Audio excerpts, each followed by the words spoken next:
Hi, Mayor. How are you doing? I'm doing well. Can you hear me? I can hear you. Yes, we can hear you. We're just waiting for Carl Joyner to join us, and we'll get started in about 2 or 3 minutes. Not a problem. Thanks to everybody who's joined in so far. We'll start around 2:01. I hope everybody had a nice weekend, and we're glad you're back with us. We'll get started in a little bit. Bye-bye. Bye-bye. I'll see you in a minute, is what I meant.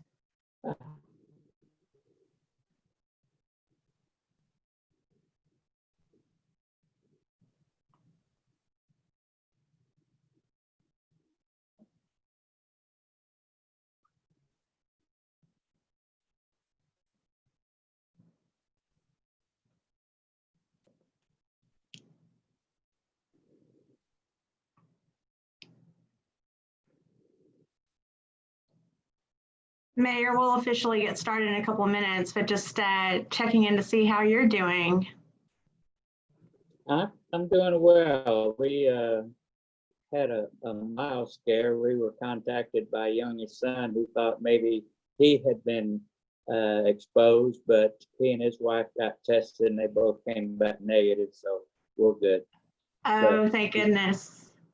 we It hits close to home. It really does. I'm glad he's okay. Yeah. So we self-quarantined for a week while we're waiting for his results. Yeah, I understand that. It seems like, we all know somebody who's, been infected or, somebody, unfortunately, I think most of us at this point are knowing people who have even passed. And so it hits home. It does. And we have a couple of people saying hi. We've got Mayor Foreman from Friendswood. Hello, Mike. And we have Monica from Binkley and Barfield representing Dave Hamilton.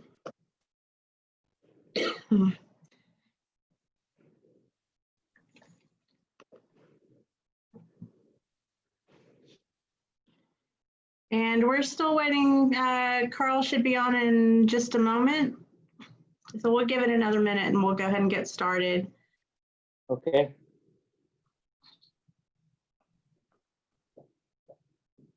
And for those who are on the call, if you have questions for the mayor, please feel free to send them in. I'll try to catch them. I don't always catch them, but if we don't catch them during the webinar, we'll send the question to the mayor and get you an answer.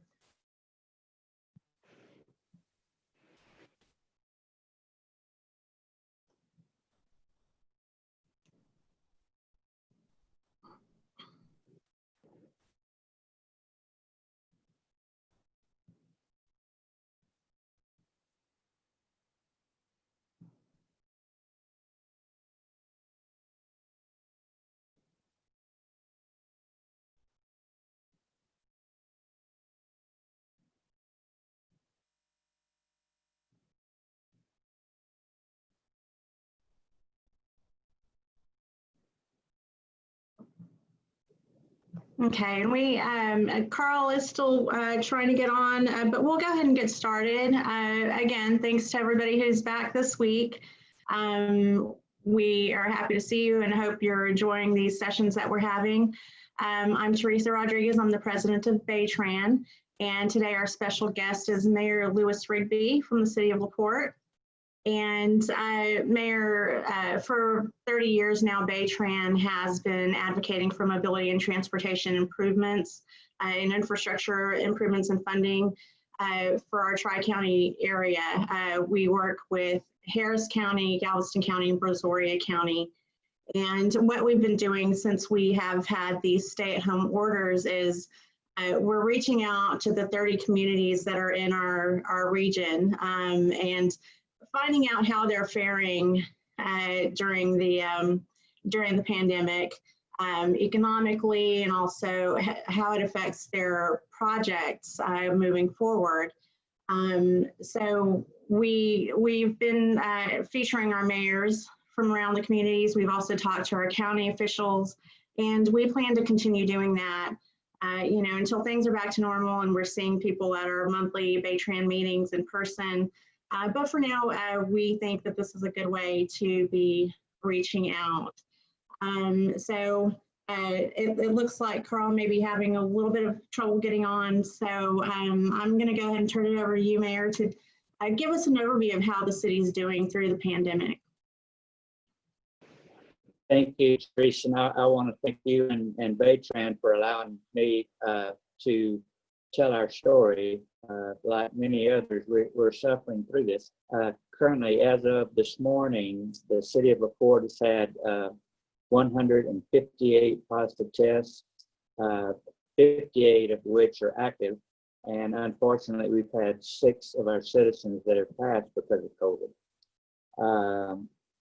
We looked at the monthly numbers to see where we were having issues. In March, we had 10 positive tests. In April, 56, Wow. but 30 of those were from nursing home, might have seen on the news. May, we're back down to 18, but here in June, we're up to 74 with another day or 2 to go. So it's something that we're watching very closely. Much like the state and the county, we keep adjusting our orders for everyone or requests for everyone as these things progress. Yes. Go ahead. Oh, I was just going to ask what a little more about the orders that the city has implemented to keep your community safe. Well, all of our employees are required to wear masks if they're in a building anywhere. The confusion that we have is Governor Abbott's order that everyone going into a business has to wear a mask. But there's no repercussions if you don't, other than the business owner saying, please don't come in. The other part of that is government buildings were not included. So we're unsure if we can, again, require people to wear a mask to come into City Hall or go into the police station.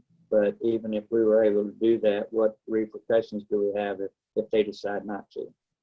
So that's the problem that we're dealing with right now.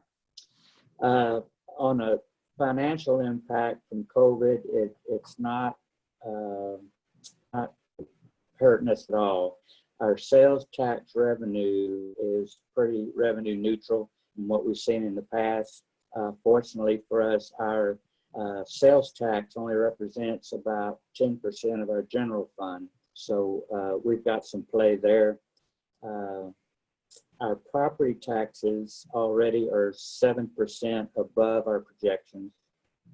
And our IDAs are 16% above projections. We've got a lot of new homes, a lot of new businesses, and our IDAs, a lot of the plants are improving and adding on, expanding to their plants. So that's helpful as well. So I don't think we're going to see any financial impact from the sales tax because we're seeing it rise from other places. That's great. Yeah. On the economic development side, we currently have 3 Class A apartment complexes. 2 are in construction right now. 1 is still in the design phase, but all 3 will total 939 new apartments in LaPorte, probably by the end of the year.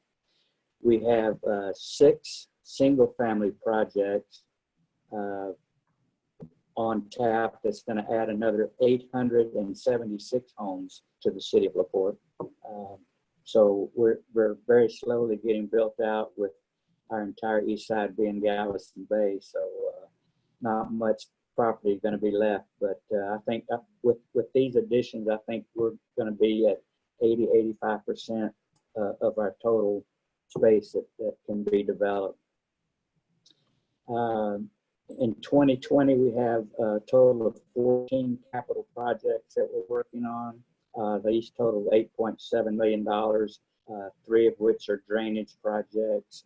Others are streets lift stations, those types of things. But we're trying to keep ahead of everything as it comes to us. But I guess with this being a BayTran webinar, let's talk transportation. Harris County and the City of LaPorte have been good partners. One of the most recent projects that's been completed is Sims Road, our 26th Street, which is a continuation of Bay Area Boulevard from Fairmont Parkway to 225. It was a 2-lane road that had very deep ditches on both sides. County came in with, city bought into the project and moved utilities and did some other things. And it's now a 4-lane road with a continuous center lane for turns. And it gives us another north-south exit and entrance to our city that's a little bit safer, a whole lot safer than what we had before. But that project is complete. Fairmont Parkway, which is an east-west street, is county's been working with us for probably the last 4 years. We went in partnership with them on the turning lanes and laying fiber optic cable through the entire length of city limits. And county is now going to begin the feasibility study for widening from Highway 146 to Red Bluff. If you travel west on Fairmont Parkway, once you pass Red Bluff, it opens up to where it's, I think, probably 3 or 4 lanes on each direction, and we're still 2 each direction. So we're thinking that that's probably going to be a 1.5 to 2 years to do the feasibility study. So it's unknown when actual construction would start, but we're ahead of the game, having already done the turn lanes and the fiber optics. Highway 146, back when Glenn Roy was mayor of Seabrook, he was pushing their project, their widening of 146 up from like 2030, 2032, some time frame to now. And I came in on his coattails and asked for the same thing. So we kind of double dipped them, and they originally agreed to do the entire project from our Spencer Highway or Main Street all the way to Seabrook. But since that time, they changed to where they're doing Seabrook now, obviously, Seabrook Kema. And then in 2022, they're scheduled to let the project for widening of 146 from Spencer Highway to Red Bluff. I argued the fact early on that the Fred Hartman Bridge, which is 10 lanes, you come into LaPorte where it's 4 lanes, and now you're going to be going into the Seabrook where it's 12 lanes. So it's not going to help much for people trying to get out of town during a hurricane. And it's we can't leave LaPorte out, no. No, and it's just as important to get people through our city when there's a hurricane pending as it is to get people to our city who want to come eat or shop or visit Sylvan Beach. So we're staying on top of that, and hopefully by year after next, they'll be letting the contract and we'll see construction start on our end of 146. Highway 225, they've recently let, TxDOT recently let the feasibility contract to look at 225 and what should be done from Highway 146 all the way to 610. So a large portion of that is in our city limits, and with all the trucks that we see on not only that road but on 146 as well, it's time for them to do something. It's going to be, if all this comes to pass all at the same time, I don't know if people are going to be complaining they can't get out of LaPorte, but Fairmont Parkway 225, 146, but in the end, it's going to be much better for us. We also had asked myself and Michelle Bechtel from Morgan's Point had talked to TxDOT about a connector between 146 and Barber's Cut, both in and out. They came back and said their first look that it's just not going to be possible because there's not enough property or not enough space coming out of Barber's Cut to get to the 225 turn. So hopefully they're still trying to find a solution there, but we don't know at this point. About 6 years ago, City of LaPorte hired a transportation consultant who came in and did several things, but one of which was to do a traffic count of trucks. And by trucks, I mean 18-wheelers, cabs with trailers. And we found that in one 24-hour period, we had 59,000 trucks. Now, I know that a lot of those were counted 4, 5, 6 times because they go into Barber's Cut or Bayport, pick up a trailer, go drop it off and come back. So, but still, so last year we hired the same consulting firm and wanted to look at the numbers as they are now, especially with all the talk of, oh, well, we can haul 90,000, 100,000 now, so that's going to reduce the number of trucks on the road. In this last study, we now have 70,000 trucks a day in our city. And that's they measured all the truck routes in our city. So, but majority of it's 146 and 225. We fought, I say we, Seabrook, LaPorte, Morgan's Point, Deer Park, Pasadena all fought the heavy haul bill for 3 legislative sessions and were successful in it not passing.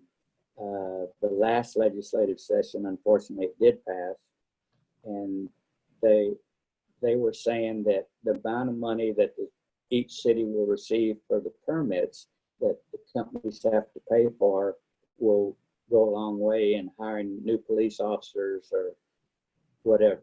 Well, what we found out is once the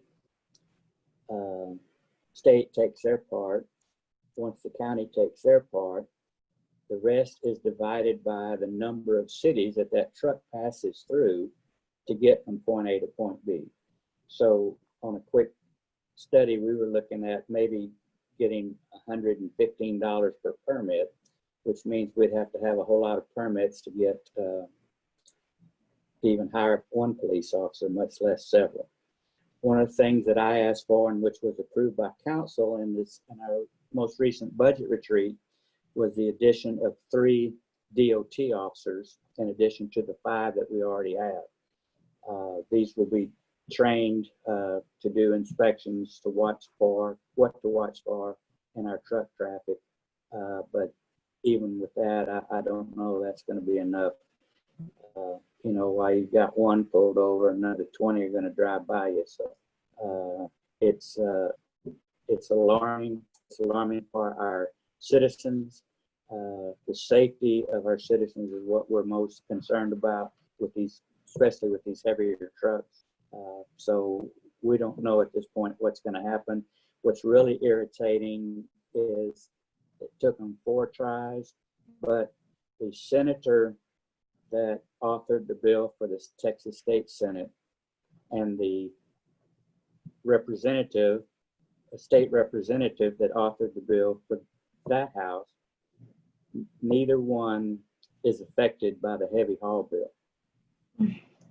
And so if there's anything that anybody can fight for, I've asked more than one state legislator, I want you to author a bill that says you cannot put a bill to the vote unless it affects your district. And of course, none of them will do that. But I don't know why. I can guess, but it's not good for the citizens of LaPorte. I think we're maybe the only city anywhere that has two container ports on either end of it. We're stuck in the middle. Our citizens complain every time a warehouse goes up, but I tell them, I said, if the city of LaPorte had 0 square feet of warehouse space, we would be seeing just as many trucks because they're going to be coming out of each port and going somewhere. So that doesn't placate them, but it's the truth. It's something we have to live with. And it's even going to be worse when they start the 146 widening.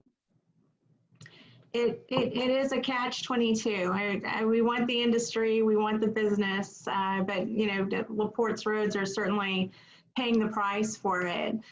Do you anticipate that there might be any room for amendment to the heavy haul issue during the next legislative session? Or, I mean, is it set in stone, or do you see any maybe convening of other mayors who are affected by it who might find a way to approach it and make it more reasonable for the cities? Well, we're certainly going to do that. We have a Harris County Mayor and Council group that is very supportive of heavy haul even going away. But Bay Area Houston Economic Partnership has a group that goes to Austin each legislative session. And we're certainly going to talk to them and tell them it's not working. It's not doing what they said it was going to do. But who knows, you know, the trucking companies got what they wanted. So we'll just have to wait and see. Well, good luck with that. And talking about the legislative session and visibility in Austin, you know, BayTran had a vision this year to start holding regular rotating delegations that would visit Austin, you know, going to the Textile Commission meetings, maybe on a quarterly or a couple of times a year basis.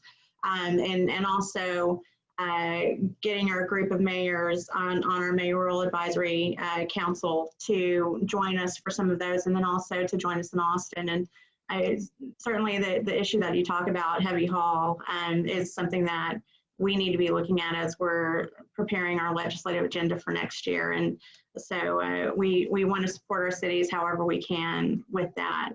I did have a question from Hugh McCauley. He says that Port Houston has listed the widening of Old 146 as a project for future funding. What do you know, or do you have any information about the project? No, and he called me prior to this meeting and we kept missing each other, but and I'll call him after the meeting, but I don't know of anything on Old 146, which is actually our Broadway Street. But I'll be happy to talk to him about that. Okay. Can you talked about partnerships with the county and helping to advance infrastructure projects. What about the port? You know, they make up such a big, you know, with the container, with the container facilities, you know, you guys are in the thick of it. So what kind of partnerships have you managed with the port or are exploring in terms of future infrastructure?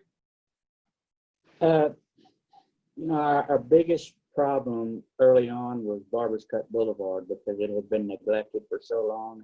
And even back when Commissioner Sylvia Garcia was with the county, she got Barber's Cut rebuilt, which helped a lot to travel down that road, even though the majority of the travel is truck.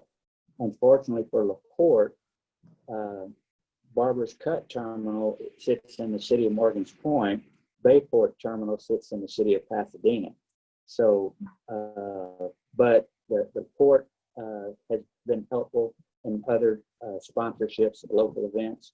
But I don't know that we've talked to them about coming in and you know, asking them to help with transportation issues. Okay.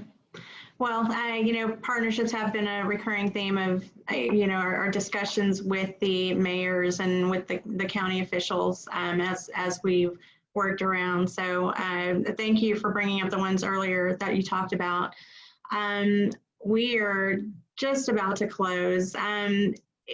Is there anything that BayTran can help you with? Any unfunded projects that are really, really at the top of your priority list that may need to be advanced or could use a little bit of advocacy, any initiatives, and that goes not just for roads and transit, but infrastructure in terms of drainage and pedestrian facilities, bike facilities, freight. We've been fortunate in that we've been able to fund a lot of infrastructure issues with money that we get. We have the street maintenance tax that comes along with the sales tax, and we currently have $3 million in that fund. But drainage projects, we used to have a huge problem with homes flooding. Over the past, I don't know, 6 to 8 years, we spent $12 million on drainage projects. And I tell the people in Allison, Tropical Storm Allison, we had 21 inches of rain, and we had over 1,000 homes flood. And Hurricane Harvey, with 51 inches of rain, we had about 470 homes that had water in them. And when I say water, I mean maybe 1 to 2 inches. And of course, there's some that are outside that, but we continue the 8.7 million that I spoke of earlier. I think three projects in that group are drainage projects. So we continue to do that. I believe it was Mayor Foreman during his webinar that he talked about going through and looking at every street in the city. And we've been doing that for years. We have a street inventory and know when we're going to be replacing or repairing or resurfacing all the streets of the city. So we're keeping a pretty good handle on that, but I appreciate the offer. And if something comes up that we need help, I'll give you a call. We appreciate it, and we thank you so much, Mayor, for being with us today. And we thank the city for being a BayTran member and for your support of our organization. That's what keeps our members, our organization going. And 30 years long, we want to go another 30 years. So thank you for being part of that. And for everybody who joined us today, thanks for clicking on, and we will be taking a break next week for the holiday, and we'll be back a little bit later in July, and we will be maybe changing up the format a little, talking Grand Parkway updates, coastal spine updates, and some other issues. But if there's something that you'd like to hear us discuss, please email me at president@baytran.org. And sorry, Carl, we missed you, but we'll see you when we're back later in July. And thanks again, Mayor, for joining us, and you stay safe out there. Thanks everybody. Thank you. And with that, we're adjourned. We'll see everybody soon. Bye-bye.